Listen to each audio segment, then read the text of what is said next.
موسى الكتاب وجعلناه هدى لبني إسرائيل ألا تتخذوا من دوني وكيلا ذرية من حملنا مع نوح إنه كان عبدا شكورا وقضينا إلى بني إسرائيل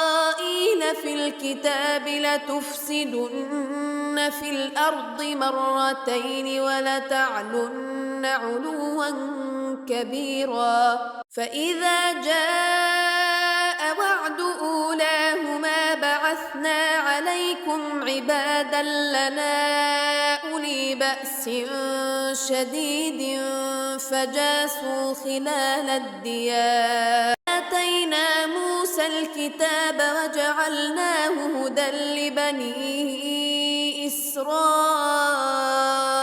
ألا تتخذوا من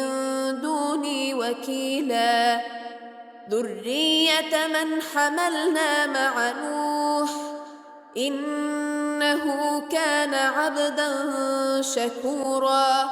وقضينا إلى بني إسرائيل في الكتاب لتفسدن في الأرض مرتين ولتعلن علوا كبيرا فإذا جاء وعد أولاهما بعثنا عليكم عبادا لنا أولي بأس شديد فجاسوا خلال الديار